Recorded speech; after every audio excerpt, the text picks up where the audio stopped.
Monday morning. You have 5 days till the weekend, and you want to play D&D.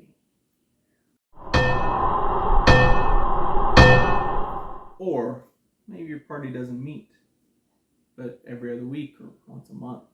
How do you survive that drought of tabletop role-playing games? How do you scratch that itch without starting another game or finding another table or just meeting more frequently because your schedules won't allow it? Well, this is 3.75 ways for D&D to follow you home between sessions. First of all, hard puzzles. Last session, I gave my players an impossibly hard cipher that they are still banging their heads against right now. And we're going to have a busy next couple of weeks at Casa de la DM Sleeper. And we're not going to be able to run D&D for a little while. So them having this hard puzzle has generated some of the most rewarding out-of-game, in-game discussions I've ever seen. I'm snooping on the Discord chat, only throwing in kind of snide remarks from the other characters, or maybe kind of faux encouragement from me. But they are taking this little scroll of spells that I gave them, and I kind of uglied it up. I dipped it in coffee to give it a brown look. I wore away the edges, but the important thing is the information on it. And the information on it is a series of symbols, and part of them are deciphered out into an unintelligible gobbledygook of letters. And now they're trying to figure this out. Well, it's not necessary for the plot to continue. It's just a powerful reward and incentive for them to engage in the game outside of the game. And they're bringing their heads together. One of my cousins was writing out Fibonacci sequences and had this big old page of notes. Other ones were trying out different combinations of translating letters into English and seeing what happens if you put things there. And so all of these different things have this really hard puzzle that has an eventual potential really good reward, that none of it is necessary, but it will take them, if they were to work at it, weeks to figure out.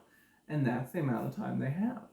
They brought D&D home with them. Next, you can use video, audio, or images to be teasers or samples of what's to come. I did a series of videos for the New Fables campaign where the party had these flashes of visions before they entered a dungeon, and they had these flashes in a split second of time, but really it was the week leading up to the session. I was sending them these videos that I would record audio, and then I would kind of edit it up, and I would put an image behind it, and add a filter over it, and it created this nice little audio message with an ambiance and sound, ambience behind it, and an image to back it up, and sound effects. And it just took me about 20-30 minutes to whip together, throw up on YouTube, and share a link. And they had all of this information that would help them in the dungeon that they had to pick through and decipher.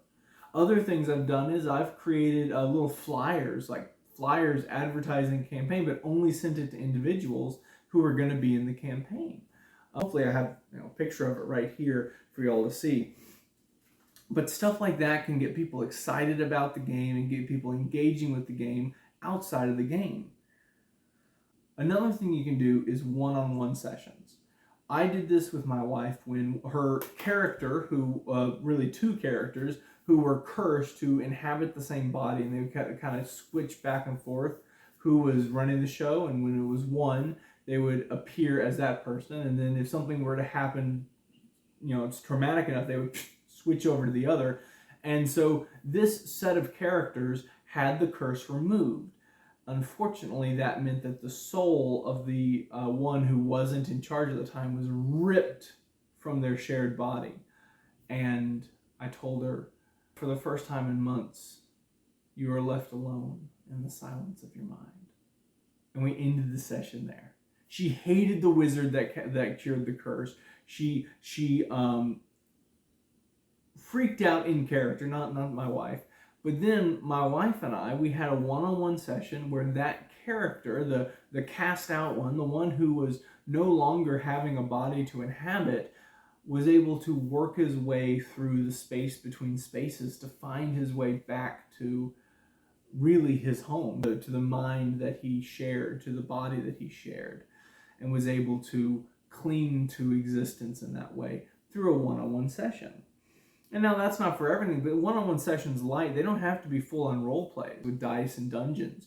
It could just be, well, at the start of one game, to prepare for this kind of horror one-shot, I called everyone. And the idea was they were being offered or their character was being offered a gig, a job, and they were really down on their luck individuals. They didn't have much, they were destitute, and so I would call them in character as this company and offer them a job, a one-time payment of $300 for some human testing being done on them. And it was great. Like, we had these really cool in-character conversations with each of them. One of them was super thrown off, and it took ages for them to realize what was going on. It was great. And I called them at weird times too. So some of them were like just getting home from work. One of them was at work at the time, but it was a job where he could take phone calls and do that sort of thing. And it set the stage for what turned out to be a fun night of theater of the mind role playing. And it all started with mini, like, micro one-on-one sessions.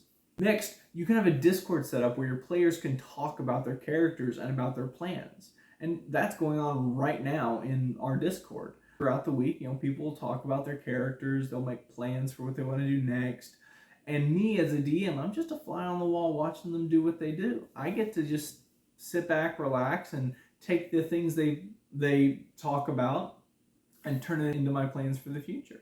For instance, right now, one of my players mentioned that they were worried about I may or may not be working on a little dungeon for that character, or rather for the party to go through, because that character is worried about and then you can just ask your player characters questions. Like, ask them questions about their characters, ask them questions about their backstory, ask them questions about their plans and where they want to go in their character's progression. Or you can, as a DM, listen to their questions and answer them so that they can be planning ahead. In both cases, either the player's asking the DM questions or vice versa, it allows the DM to plan ahead and to better know what to do next. But it also lets you keep the game alive outside of the game.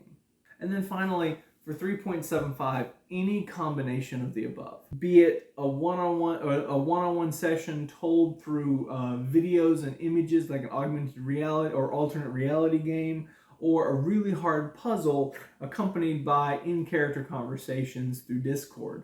Whatever way you want to combine these different ideas to get the perfect way to keep your players and you jazzed about the upcoming session, or scratch that itch between sessions, do that.